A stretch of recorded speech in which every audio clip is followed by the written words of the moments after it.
Black news anchor fired after wearing unprofessional natural hair. And I'm like, yo, excuse me? And here she is, Brittany Noble. This was her hair. It was fine when she wore her hair like this.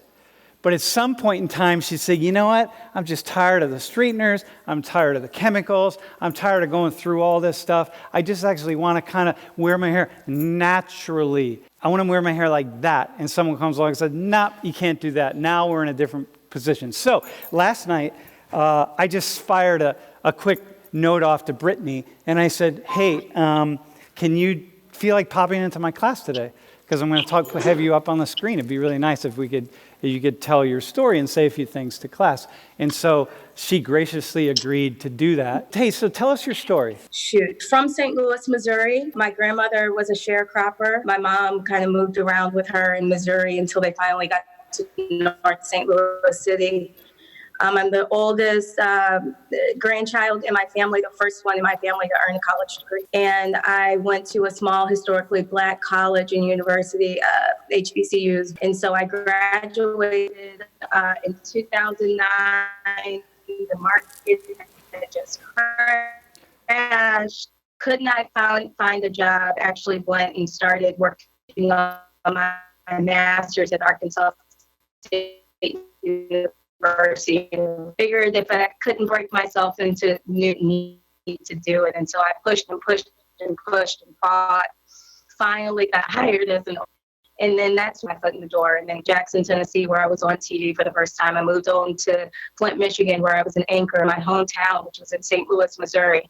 So here I am working in my hometown. It was a dream come true for sure.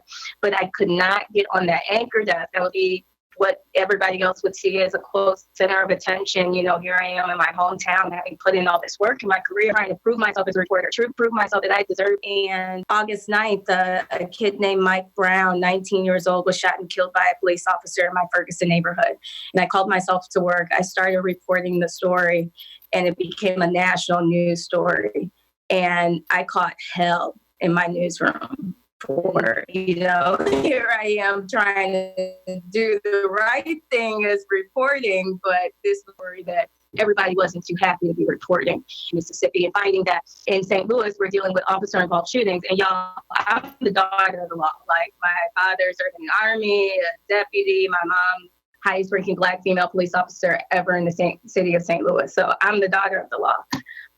But then when I got down to Mississippi and started reporting as the morning anchor for WJTV, the CBS station, I was learning that, you know, while we were dealing with officer-involved shootings in St. Louis, we're dealing with lynchings. And so these are stories that I'm pushing to tell these stories about race.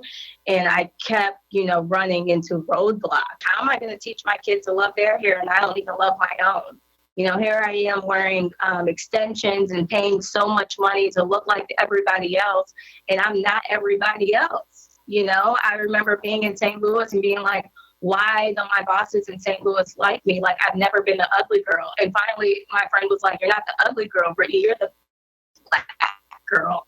This is what makes you different. One of my older reporters in the newsroom was like, did you think your roots were blonde? I'm like, yeah.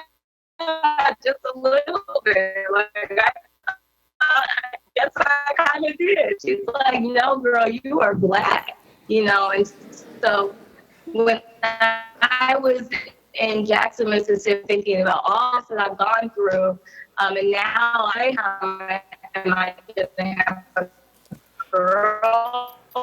I'm more concerned about the kids there and eyes that are watching me. How do they feel about what am I doing to be like, what kind of professional hairstyle can I put in my hair that's a little Black? And when I stopped straightening my hair, the easiest thing I could do was put in those two little braids, because I never even understood hair. I've been straightening my hair since I was a little. I remember using my mom. So what I was saying was I started straightening my hair without chemicals when I was in kindergarten. And I remember, like, their hair bounces like this in the ponytail, and my hair doesn't do that. Like, why doesn't my hair look like their hair? I went to a predominantly white school. And so my mom, I remember the day that she put the chemicals in my hair. We were going to a wedding that night, and she looked in the back at me and my hair in the car, and she's like, I'm putting a relaxer in your hair today. Like, I can't deal with it. I'm the darkest one in my family. My dad's family is from Jamaica. My mom's family, I believe, we have some Indian in us. I mean, you can just see it in our hair. Everybody is very, very light skinned, and their hair is a little bit, it's not as coarse, I would say, as mine. And for me, my mom was like, I don't know how to do your hair. You know, fast forward to being on TV, going through these extra lengths to keep my hair straight. I've been wearing my hair straight for so long.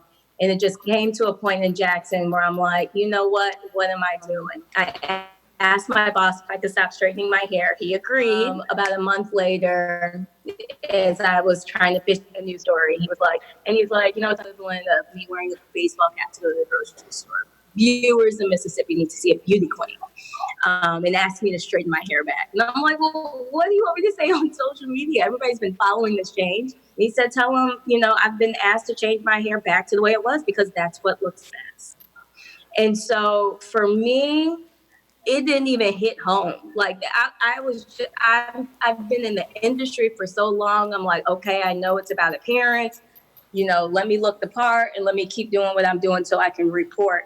And it wasn't until my story began hitting the news that I really began to see, like, yo, it wasn't okay for him to tell me that. You know, it wasn't okay for him to tell me that. But in that moment, I didn't feel that. I will say that I kept working for that boss, dealing with a lot of other stuff with my pregnancy, being a mom, being a Black mom. And finally, I did complain to my corporation, which is one of the largest media organizations across the country. They own TV stations in almost every state. And, you know, I did reach out to them. They kept saying that the boss didn't do it. I'm like, yo, I told you I had recordings. I told you from the beginning I had recordings. And they finally took my recordings after like a 2-month investigation. And the boss was gone the next day. The next morning. They won't link it to me.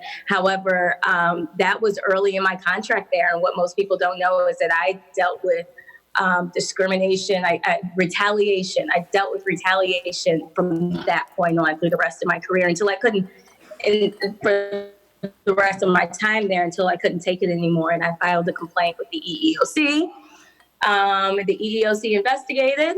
And long story short, they did give me the right to sue. And so I have until February 13th to file the case, hopefully in federal court, if I get the funds right. So that's where I am.